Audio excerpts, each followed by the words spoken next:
भारतीय संस्कृति में महाभारत केवल एक महाकाव्य नहीं है, बल्कि यह संपूर्ण जीवन का दर्पण है। इसमें धर्म, नीति, राजनीति, युद्ध कला, कर्तव्य, भक्ति और ज्ञान सब कुछ समाहित है। यही कारण है कि इसे पंचम वेद भी कहा गया है। लेकिन शायद बहुत कम लोग जानते हैं कि इस महान ग्रंथ की रचना में भगवान गणेश जी की भी अत्यंत महत्वपूर्ण भूमिका रही है। वे ही इसके लेखक थे, जबकि महर्षि वेदव्यास इसके रचयिता। कथा के अनुसार महाभारत युद्ध के बाद वेदव्यास जी ने देखा कि मानव जाति अधर्म, लोभ और मोह के मार्ग पर बढ़ रही है। लोग धर्म और नीति की शिक्षा भूल रहे हैं। उन्होंने सोचा, यदि इस महायुद्ध की कथा लिख दी जाए तो आने वाली पीढ़ियां इससे शिक्षा लेंगी। उन्हें समझ आएगा कि लोभ, स्वार्थ और अन्याय अंत में विनाश का कारण बनते हैं। इस विचार से वेदव्यास जी ने महाभारत की रचना का संकल्प लिया। लेकिन समस्या यह थी कि इतनी विशाल कथा को वे अकेले कैसे लिख सकते थे।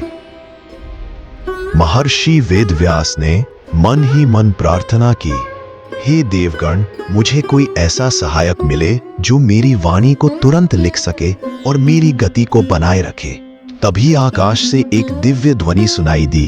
भगवान ब्रह्मा प्रकट हुए और बोले, व्यापक ज्ञान की यह गाथा साधारण मनुष्य के लिए नहीं है। इसे लिखने का सामर्थ्य केवल गणेश जी में है। वे विघ्नहर्ता है, बुद्धि और स्मृति के अधिष्ठाता है। वे ही तुम्हारी वाणी को अक्षरों में बांध सकते हैं। यह सुनकर वेदव्यास जी ने गणेश जी का ध्यान किया। गणेश जी अपने वाहन मूषक पर सवार होकर आए। वे गंभीर किंतु मधुर स्वर में बोले, हे व्यास ऋषि, मैंने आपकी प्रार्थना सुनी। मैं आपकी कथा का लेखक बनूंगा, लेकिन मेरी एक शर्त है। व्यास जी ने आदरपूर्वक कहा, बोलिए गणेश जी।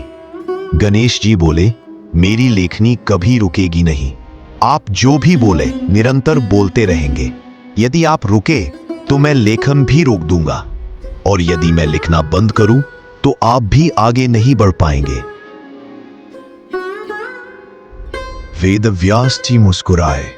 वे जानते थे कि इतनी विशाल कथा को गहराई से लिखने के लिए समय चाहिए।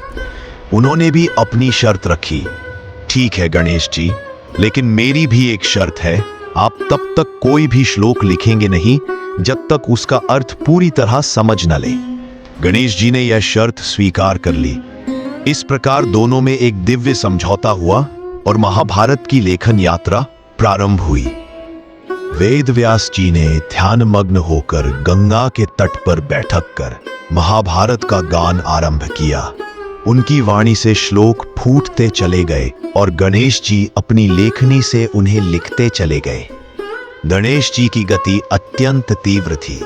वे बिना रुके लगातार लिखते जाते, परंतु जब जब वेदव्यास जी को विश्राम की आवश्यकता होती, तब वे जानबूझकर अत्यंत गूढ़ और जटिल श्लोक बोलते।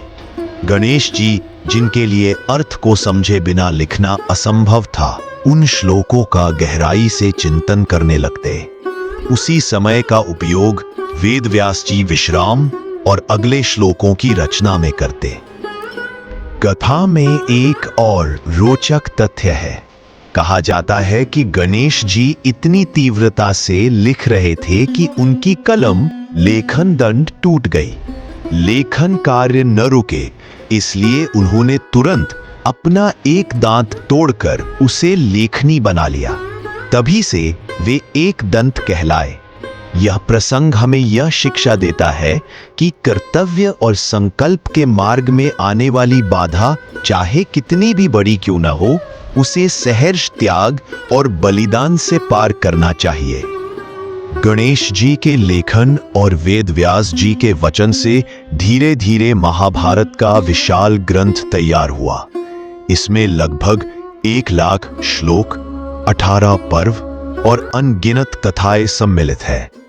यह कार्य वर्षों तक चला, परंतु दोनों ने अपने संकल्प और धैर्य को बनाए रखा। अंततः संसार का सबसे महान ग्रंथ तैयार हुआ, महाभारत।